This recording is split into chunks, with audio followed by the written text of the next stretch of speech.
Did you know that the most common mistake in raised bed gardening happens before you ever plant a single seed, and it's silently starving your vegetables from the soil up? Imagine walking out to your first raised bed on a warm summer morning, expecting vigorous plants and a heavy harvest, and instead finding yellowing leaves, stunted growth, and vegetables that never fill out. Most gardeners blame the weather, or the seeds, or bad luck. But the real culprit is already sitting in that bed. It's the soil. Mistake number 1, filling your raised bed like a giant flower pot with nothing but light, fluffy potting mix from top to bottom. Here's why it fails. Potting mix settles, compacts and dries out fast, leaving your roots sitting in soil that can't hold moisture or nutrients.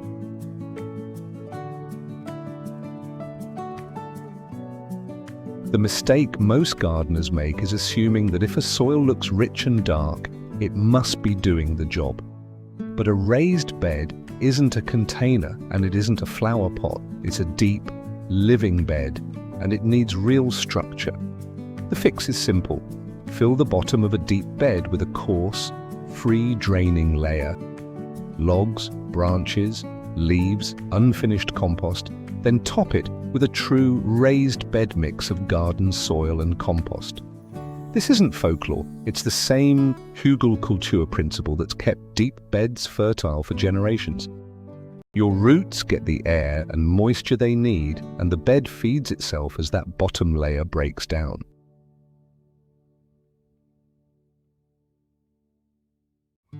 Imagine walking out to a bed that looks full and healthy above ground, and never realizing the roots below are starving for depth.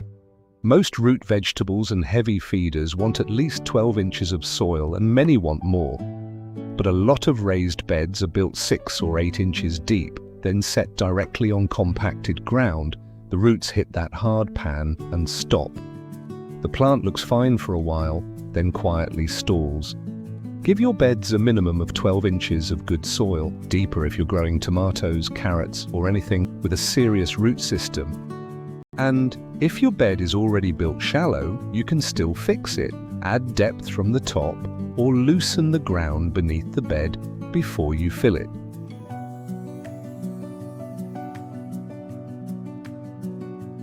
Here's a mistake that comes from a good instinct. You want to grow a lot, so you plant a lot, right next to each other. But crowded plants compete for water, for nutrients, and for light. They shade each other out. They hold moisture against each other's leaves, which invites disease. And the harvest you get is smaller than if you'd planted half as much, with room to breathe. The rule most gardeners miss: follow the spacing on the seed packet. It's not a suggestion. It's the distance plants need to stay healthy. In a raised bed, resist the urge to squeeze in just one more. And here's the part that surprises most gardeners: fewer plants, properly spaced, almost always outproduce a crowded bed.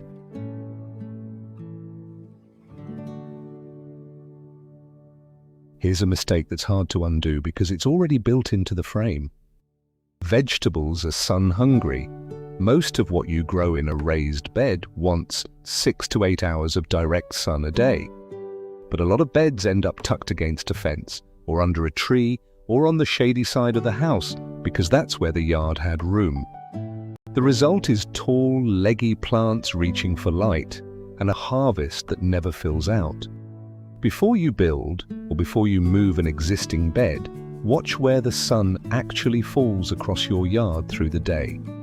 Pick the spot that gets the most full sun, even if it means a smaller bed. Sunlight is the one thing you can't add back with fertilizer.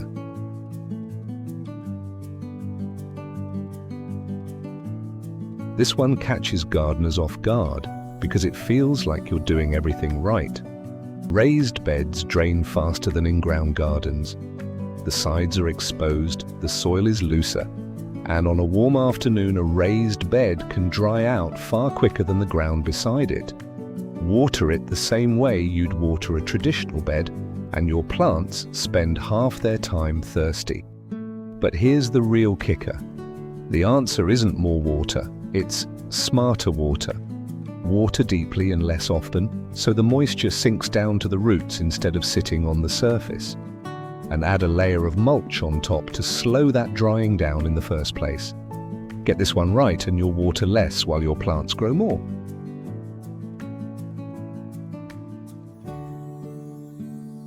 The mistake most gardeners make is thinking the soil is done once the bed is filled. But bare soil loses moisture, bakes in the sun, and invites every weed seed in the neighborhood. Mulch is the quiet workhorse of the raised bed.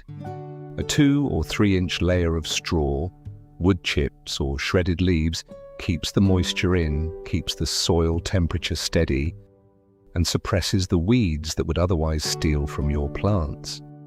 It's one of the simplest fixes on this list, and one of the most overlooked. Even beauty can cast a shadow. A bare bed looks tidy, but it's quietly working against you.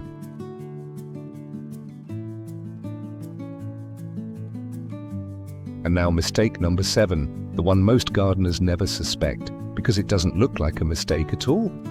Every season, your plants pull nutrients out of that soil.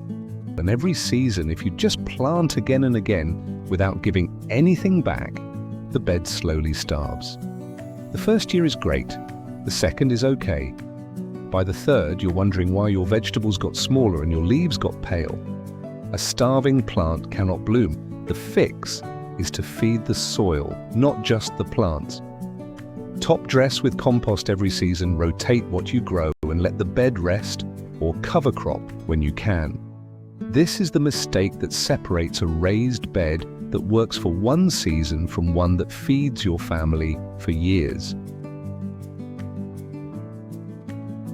But knowing what to avoid is only half of the wisdom. Here is your intentional system: right soil, deep bed, proper spacing, full sun, deep watering, a layer of mulch, and compost back into the soil every single season.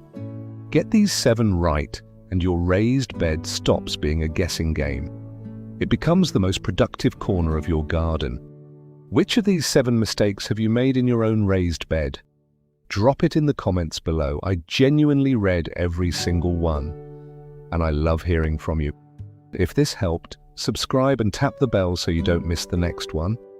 And watch this video next, where we break down the companion plants that keep your whole garden pest-free.